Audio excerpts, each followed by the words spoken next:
नमस्कार, आप देख रहे हैं हमारी खास पेशकश लीगल हेल्पलाइन और मैं हूं आपके साथ प्रीति नेगी। इस देश का लोकतंत्र इस देश की खूबसूरती का एक अभिन्न अंग है और इस लोकतंत्र को मजबूती प्रदान करता है वो इस देश का कानून और संविधान। देश के संविधान में हर एक नागरिक को समानता के साथ स्वेच्छा से जीने का अधिकार दिया जाता है।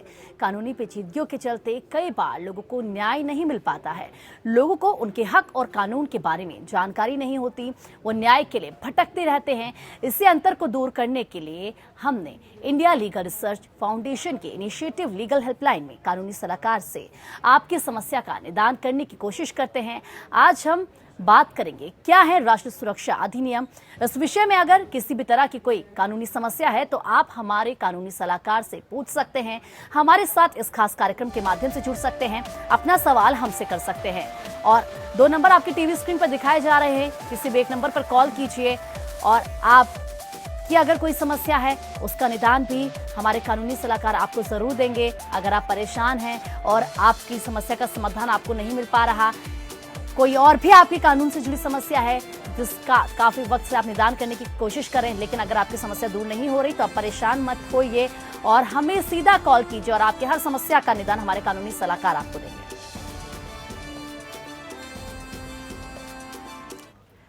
तो क्या है राष्ट्रीय कानून अधिनियम, इसी पर आज हम चर्चा करेंगे और हमारे साथ बीडी नकवी जी हैं, पूर्व जज है, लखनऊ से हमारे साथ जुड़ चुके हैं। बहुत बहुत स्वागत है बीडी नकवी जी आपका। क्या है राष्ट्रीय सुरक्षा अधिनियम? सबसे पहले मैं आपसे जानना चाहूंगी विस्तार से। देखिए, एनएसए जो है जिसको हम नेशनल सिक्योरिटी एक्ट कहते हैं वो 1980 में फ्रेम किया गया और ऐसे लोगों के लिए फ्रेम किया गया जो लोग बड़े ऑफेंसेस करते जिससे नेशनल सिक्योरिटी को कोई खतरा पैदा होता था या पब्लिक ऑर्डर को कोई ऐसा खतरा होता था या एसेंशियल कमोडिटी सप्लाई में कोई अगर व्यवधान या रुकावट पैदा करता तो ऐसे लोगों के लिए 1980 में नेशनल सिक्योरिटी एक्ट बनाया गया। लेकिन ऐसा नहीं है कि ये पहला एक्ट है हिंदुस्तान के अंदर।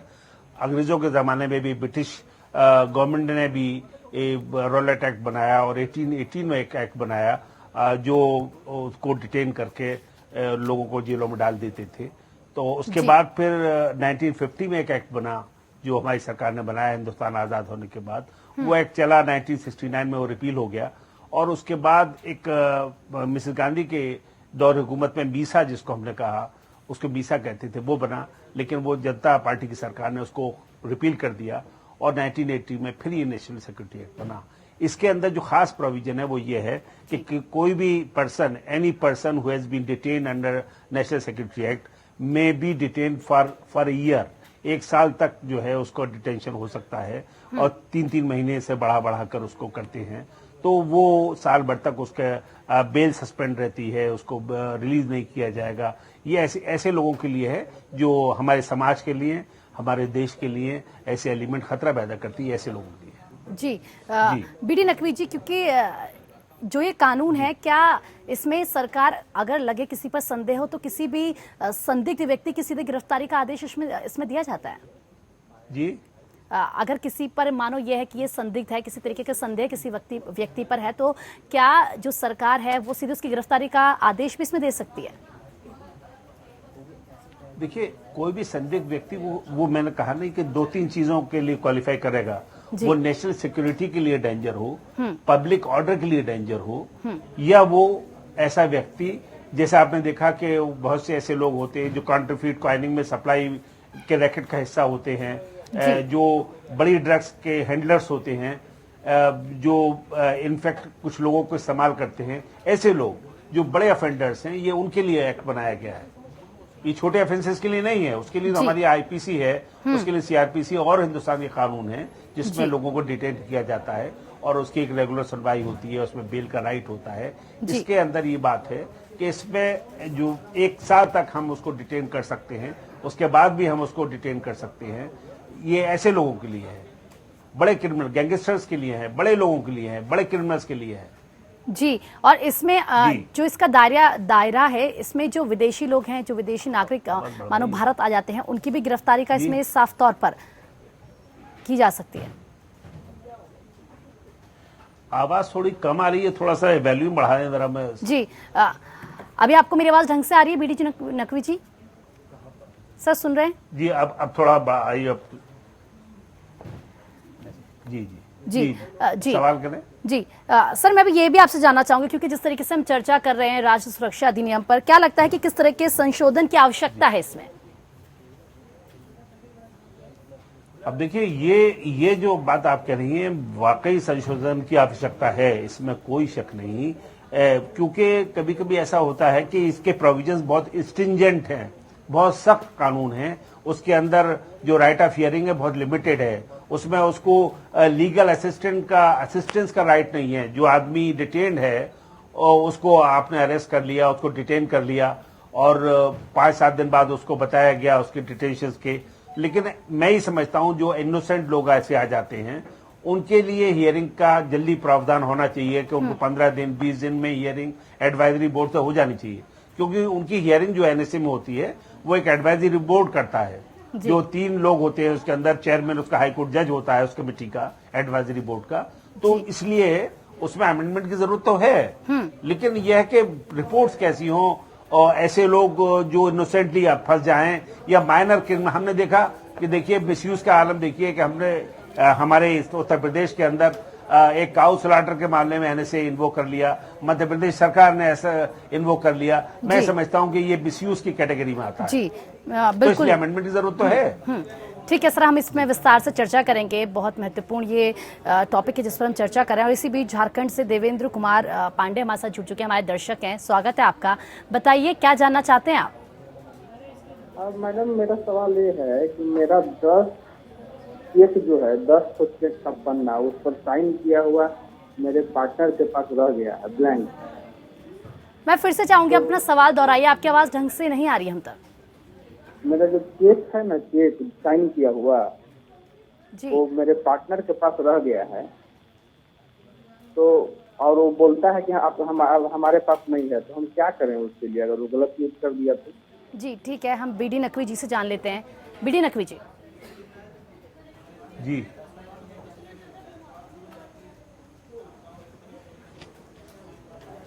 जी जी आवाज जी सर, हमारे दर्शक हमारे साथ जुड़े हैं। देवेंद्र जी, आपका सवाल क्या एक बार आप फिर से दोहराएंगे? हाँ, मेरा 10 चेक जो है जो साइन किया हुआ है ब्लैंक, तो मेरे एक आदमी के पास रह गया है, वो हमको नहीं दे रहा है, तो हम क्या कर सकते हैं? अच्छा, ब्लैंक चेक। हाँ, ब्लैंक जी चेक जो ठीक साइन किया हुआ ठीक है बीडी नकवी जी, इनका एक ब्लैंक चेक है जिसमें इनके साइन हो रखे हैं। ये एक व्यक्ति के पास है, लेकिन वो इनको लौटा नहीं रहा। अब इनको समझ नहीं आ रहा है कि आखिर क्या करें, क्या कर सकते हैं? देखिए, ऐसा है कि जो पार्टनर है उनका, एक तो इनके मुझे ऐसा लगता है कि इनकी कोई पार्टनरशिप डीड है, इनका आपस में कोई पार्टनरशिप डीड है और उसकी वजह से इन्होंने कोई ब्लैंक चेक इनको दे दिया है। इनको चाहिए एफआईआर करा दें, उसकी एफआईआर करा सकते हैं, उसकी कंप्लेंट कर सकते हैं कोर्ट को। जी, जो भी जुरिडिक्शन का कोर्ट है, इनका बेस्टेल कोर्ट है, वहां कंप्लेंट लॉन्च कर सकते हैं, उसकी एक एफआईआर करा सकते हैं कि ब्लैंक चेक का मिसयूज हो सकता है। जी देवेंद्र जी, की शिकायत वो कर सकते हैं कंसर्न थाने जी में। तो आप देवेंद्र जी, आप इसमें एफआईआर करा सकते हैं, दर्ज करा सकते हैं। कंप्लेंट जो है वो आप जरूर लिखवाइए, आपकी जो भी समस्या जरूर इसका हल हो जाएगा। सर, जिस तरीके से हम चर्चा कर रहे हैं राष्ट्रीय सुरक्षा अधिनियम को लेकर, और अभी हम यही कह रहे थे कि इसमें किस तरह के संशोधन की आवश्यकता है, ये भी जानना चाहूंगी कि कौन से ऐसे बिंदु हैं जिनको आपको लगता है कि इसमें शामिल करने चाहिए? देखिए, ऐसा है कि कोई भी लॉ, उसके 2 पहलू होते हैं। एक तो यह है कि सोसाइटी के अंदर जो ग्रोइंग क्राइम्स हैं, जो रैकेट्स बढ़ रहे हैं, जो माफियाज क्रिएट हो रहे हैं, उन पे चेक भी रखना है। तो हमें एक तरफ एक स्ट्रिंजेंट लॉ भी चाहिए, एक सख्त कानून भी चाहिए, एक ऐसा कानून भी चाहिए जो हम ऐसे लोगों से निपट सके। लेकिन एट द सेम टाइम हमको कुछ प्रोटेक्शन देने होंगे ऐसे लोगों के लिए जो उसके अंदर फंस सकते हैं गलत तरीके से। मान लीजिए उस एरिया की पुलिस उनके खिलाफ है, उस एरिया के पॉलिटिशियन उनके खिलाफ है जो उनको फंसाना चाहते हैं या फंसा दिया है किसी मैटर में, तो हमें फिल्टर आउट करना पड़ेगा। ऐसी जगह हमको राइट ऑफ हियरिंग, जो हमारा एक फंडामेंटल राइट है, एक कॉन्स्टिट्यूशनल राइट है हमारा, कि हर आदमी को सुना जाएगा। आर्टिकल 21-22 ये कहता है कि no person shall be go unheard जब जी। भी कोई आदमी के खिलाफ क्रिमिनल प्रोसिक्यूशन शुरू होगा, जी। उसकी सुनवाई होनी चाहिए, उसको अपना पक्ष रखने का मौका मिलना चाहिए। तो एक तो यह है कि ऐसे अमेंडमेंट जो हम एनएसए में देखते हैं कि सब 3 मंथ्स के लिए डिटेंशन हो गया, अब उनके लिए उनको नोटिस नहीं जा रहा है, उन्होंने अपना रिप्रेजेंटेशन दिया, तो उनको लीगल असिस्टेंस मिलना चाहिए। जी। क्योंकि वो सुनवाई एनएससी की सुनवाई एडवाइजरी बोर्ड की हाईकोर्ट लेवल पर होती है, और जो लोग होते हैं उसके अंदर मेंबर्स होते हैं 3, वो हाईकोर्ट लेवल के ही होते हैं। जज भी हाईकोर्ट लेवल का होता है, 2 मेंबर्स भी ऐसे होते हैं जो क्वालिफाई करते हो हाईकोर्ट जज बनने के लिए। तो ऐसे लोगों के सामने एक इनोसेंट पर्सन, हिंदुस्तान का ऐसा नागरिक जो बेचारा एजुकेटेड नहीं है, जो लीगल अवेयरनेस नहीं है, तो उसको पूरी तरह से मैं समझता हूं कि स्टेट कॉस्ट पर उसको लॉयर मिलना चाहिए असिस्टेंस करने के लिए, ताकि वो अपना पक्ष रख सके। जी बिल्कुल। और इसी बीच हमारे साथ बता सके कि उसको गलत तरीके से फंसाया गया है, वो उसके खिलाफ पॉलिटिकल मोटिवेशन है या वो सर्कमस्टेंसेस का शिकार है। ठीक है सर, हम इस पर आप भी ऐसा विस्तार समझिए से कि अगर मेरा घर कोई किराएदार ले ले, किराए पर इस्तेमाल कर रहा हो, तो वहां से कोई चीज क्रिमिनल पकड़े जाते हैं, वो किराएदार तो बहुत से ऐसे लॉज हैं, हमारे यहाँ एनडीपीएस एक्ट ऐसा है जिसके अंदर लैंडलॉर्ड भी लायबल होता है। अब ये बताइए, मेरी नॉलेज में नहीं है, वो चीज मेरी नॉलेज में है ही नहीं कि मेरा टेनेंट ये सब यूज कर रहा था। तो एक जब मैं जज हूं, मतलब मैं भी उस तरह फंस सकता हूं, तो ऑर्डिनरी सिटीजन का क्या करिएगा? बिल्कुल सर, हम विस्तार से चर्चा करेंगे और मैं आपसे 2-3 और उदाहरण लेना चाहूंगी ऐसे, क्योंकि ये आम जनता को भी समझना बेहद जरूरी है। जब भी कानून की बात होती है थोड़ा ऐसा लगता है कि डिफिकल्ट ये है, लेकिन जिस तरीके से आप समझा रहे हैं साफ तौर पर वो भी समझेंगे। और इसी बीच हमारे साथ गोरखपुर से रमेश मिश्रा हमारे दर्शक जुड़ चुके हैं। बताइए क्या जानना चाहते हैं आप? हम ये जानना चाहते हैं, मेरे मम्मी के नाम से पोस्ट ऑफिस में खाता था जो पासबुक गायब हो गया, और मैं पोस्ट ऑफिस में पिछले 9 महीने से, क्योंकि मेरी मम्मी एक्सपायर हो गई हैं अक्टूबर 2018 में जी, और सबसे पोस्ट ऑफिस में जाते हो बोले बिना अकाउंट का कोई उपाय नहीं है, न इसमें जिला फोरम में आप जा सकते हैं, न कुछ भी, अकाउंट नंबर रहेगा तभी हम कुछ कर सकते हैं। तो आपका अकाउंट ही पूरा गायब हो गया है? हाँ, मेरे मम्मी का अकाउंट था, वो एक्सपायर हो गई हैं, और जब एक्सपायर हुई तो अब वो कहीं गायब हो गया उस समय, पासबुक और फिक्स दोनों। ठीक है, तो आप इसमें जानना क्या चाहते हैं? हम ये जानना चाहते हैं इसमें कानूनी क्या हम कर सकते हैं। जिला उपभोक्ता फोरम में भी गए, वो भी बोल रहे हैं कुछ नहीं हो सकता है, किसी तरह वहाँ कोई जुगाड़ लगा के अकाउंट नंबर निकलवाइए। जी ठीक है, अकाउंट नंबर होता तो डायरेक्ट काम हो जाता। जी बीडी नकवी जी, आपने इनका सवाल सुना सर, क्या सलाह देना चाहेंगे आप इन्हें? देखिए, प्रॉब्लम तो इनकी जटिल है, इसमें कोई शक नहीं कि इनका अकाउंट नंबर ये भूल गए हैं, और जाहिर है इनको कुछ ना कुछ रेफरेंस देना होगा, वो डेट इनको बतानी होगी जब से अकाउंट था, कुछ ना कुछ तो इन्हें देना होगा पोस्टल अथॉरिटीज को कुछ तो बताएंगे जी। लेकिन नाम डिटेल से भी मैं समझता हूं कि इनको जो पोस्टल अथॉरिटीज कोऑपरेट नहीं कर रही हैं। अगर नाम है और एड्रेस है तो उस जगह कितने ऐसे लोग होंगे जी। मैं समझता हूं कि वो थोड़ा सा नॉन कोऑपरेटिव है। इसके बारे में ये एक सूट फाइल कर सकते हैं, जनरल सूट फाइल कर सकते हैं पोस्टल अथॉरिटीज के खिलाफ, कि उनको फोर्स करें कि वो उसकी इंफॉर्मेशन दें। एक सेक्शन 9 सीपीसी का है, वो अपने राइट के लिए सूट फाइल कर सकता है, एनी राइट के लिए है, वो जो बड़ा इंपॉर्टेंट प्रोविजन है सेक्शन 9 सीपीसी का। मेरे ख्याल से इनको अब अपने एडवोकेट से, सिविल लॉयर से बात करनी चाहिए, और या कंज्यूमर कोर्ट का जो जज है उसको अप्रोच करना चाहिए, एप्लीकेशन देना चाहिए ना कम से कम। बिल्कुल रमेश जी, क्योंकि अब तो सब कंप्यूटराइज हो रहा है सिस्टम। मुझे एक बात बड़ी अच्छी याद आ रही है, मैंने डिप्लोमा इन बैंकिंग किया, तो बैंकिंग फिलॉसफी के बारे में मैंने पढ़ा, तो उसमें ये बात थी कि भाई बैंकिंग हमेशा फायदे का सौदा है, क्योंकि 20% जो हमारे अकाउंट होल्डर होते हैं वो बेचारे नंबर भूल जाते हैं, वो घर वालों को बताना भूल जाते हैं, तो बैंक हमेशा फायदे में रहता है जी। ये फिलॉसफी मैंने पढ़ा था, ये आपसे शेयर कर रहा हूं मैं ये बात जी। बिल्कुल। और सर इसी बीच हमारे एक और दर्शक हमारे साथ जुड़ चुके हैं, दिनेश जुड़े हैं लखनऊ से हमारे साथ। दिनेश जी बताइए क्या जानना चाहते हैं आप?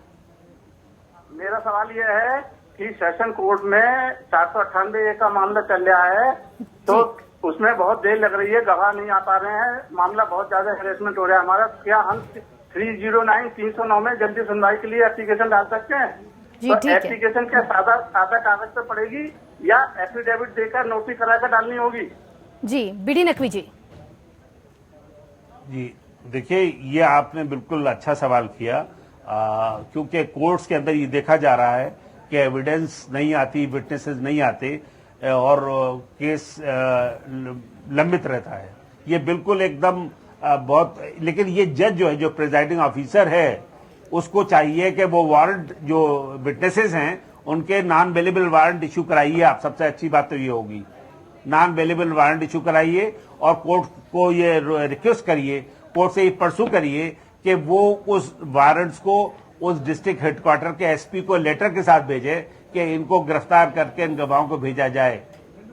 जी, मैं समझता हूं, क्योंकि कोर्ट आमतौर पर क्लोज नहीं करेंगी, एविडेंस ना आने पर उस केस को क्लोज नहीं करेंगी, क्योंकि उनको हाई कोर्ट रिपोर्ट करना होता है जजेस को कि ये केस आपने क्यों क्लोज कर दिया बगैर एविडेंस लिए। इसके लिए सबसे अच्छा तरीका यही है कि उनके एप्लीकेशन दीजिए कि इनके वारंट इशू किए जाए और इन लोगों को तलब किया जाए। जी बिल्कुल। और एक और दर्शक हमारे साथ जुड़ चुके हैं, हमारे पंकज सैनी उज्जैन से हमारे साथ जुड़े हैं। बताइए पंकज जी, क्या जानना चाहते हैं आप? जी हम पंकज सैनी। जी हेलो जी, बोलिए, क्या जानना चाहते हैं आप? जी मैं ये जानना चाहता हूँ, एक ने मुझे धोखे से मतलब मेरा चेक पे साइन करा के उन्हें पेडी में लगा के उन्हें किस्त नहीं भरी और वो सारा लोन मेरे माथे आ गया। चेक पे साइन तो करा के? मुझे मतलब मेरा जो बिलिंग चेक पे साइन करा के उनने मेरी जमानत लेके उनने लोन ले लिया और लोन नहीं भरा और वो बैंक वाले मेरे माथे आ रहे, तो इसलिए मुझे क्या करना चाहिए? जी, बीडी नकवी जी, क्या सलाह देना चाहेंगे आप इन्हें? जी, ये बता रहे हैं कि इनका ब्लैंक चेक ले लिया जी, और क्या किया, उस पे साइन करवा लिया और ऊपर से इन्हीं को उल्टा फंसा दिया गया है। हाँ मैम, वो लोन नहीं भर रहे। अच्छा, तो वो लोन ऐसा है नहीं कि ये मामला इनका कोर्ट में चल रहा है। निगोशिएबल इंस्ट्रूमेंट एक्ट के तहत कुछ कोर्ट्स बनाई गई हैं। मैं समझता हूं कि इनका मामला कोर्ट में पेंडिंग है। तो इनको ये सिर्फ अपने एविडेंस देना होगी कि जो उन्होंने ब्लैंक चेक लिया वो विदाउट कंसिडरेशन लिया, उनके बीच में कोई कॉन्टेक्ट नहीं हुआ था और इन सिचुएशन में उनको ब्लैकमेल किया गया, जो भी जवाब देंगे। जी, लेकिन कोर्ट को ऐसा है ना, किसी भी चेक को साइन करने में ये प्रिजम्पशन होता है कि आपने जो चेक इशू किया है, ये पैसा आपने लिया है किसी न किसी फॉर्म में। जी, तो इसको ये सेटिस्फाई करना होगा कि कोई एलिमेंट ऑफ फ्रॉड है उसमें या कोई और चीज ऐसी है जो आपके बीच में किसी कॉन्ट्रैक्ट को साबित नहीं करती। तो ये बिल्कुल एकदम लीगल मामला है इनका, और उस चीज को बगैर फाइल देखे मैं ये बात बहुत बिलेटेड तौर पर नहीं बता सकता कि मामला है आखिर है क्या। जी, इनको एक्सप्लेन करना है, कि उन्होंने कोई पैसा नहीं लिया। जी बिल्कुल। जी। और हमारे एक और दर्शक हमारे साथ जुड़ चुके हैं, बरकत अली हमारे साथ जुड़े हैं। बताइए, क्या जानना चाहते हैं आप? ये मैडम, हमने इंडिया में कोई पीसीएल कोई कंपनी है, उसमें हमने 2 लाख रुपए डाले थे इंटरेस्ट में। जी, वो कंपनी का नाम है पीसीएल और उसको ईडी ने अभी पकड़ भी रखा है, ईडी के अंडर में है। तो 1 साल हो गई, हम थक गए इंक्वायरी करते करते करते। इन पैसों का कोई मसला हल निकलेगा या ऐसे ही ये सरकार हवा दे रही है मैडम? ठीक है, हम जान लेते हैं। बीडी नकवी जी, मुझे लगता है इनका जो सवाल है वो आप बेहतर समझे होंगे। जी जी,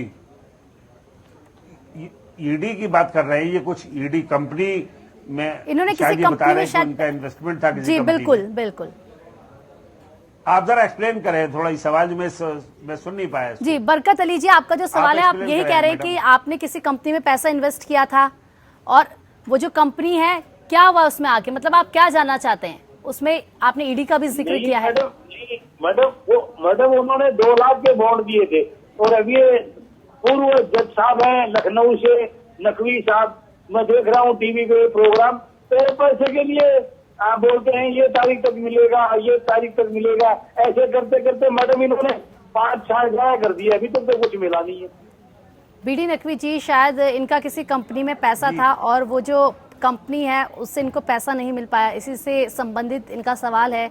ये कह रहे हैं कि उस पर ईडी ने भी कार्रवाई की लेकिन इनको जो सफलता थी वो हाथ नहीं लगी। देखिए, ये मामला कंपनी लॉ बोर्ड जो है, एक कानपुर में कंपनी लॉ बोर्ड है यूपी का, जो इन मैटर्स को देखता है, कंप्लेंट को देखता है, वो स्पेशल कोर्ट होती है। ये शायद ये मामला वहां से ही निपट सकता है। कितना पैसा है, क्या है। अच्छा, जो ईडी वाले जो काम कर रहे हैं, इसका मतलब एक बहुत बड़ा फ्रॉड हुआ है। मुझे ऐसा लगता है कि जो कोई कंपनी बनाने वालों ने कोई बड़ा फ्रॉड किया है इनके साथ जी। और इनका कितना पैसा था ये नहीं बताया ना, कितना पैसा था? नहीं, इतना नहीं बताया जी।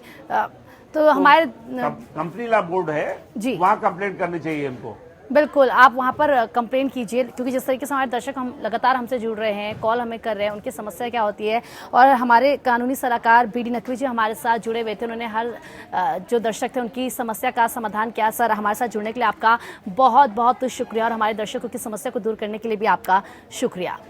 तो लीगल हेल्पलाइन में फिलहाल आज इतना ही, लेकिन खबरों का सिलसिला लगातार जारी है, बनी रही हमारे साथ।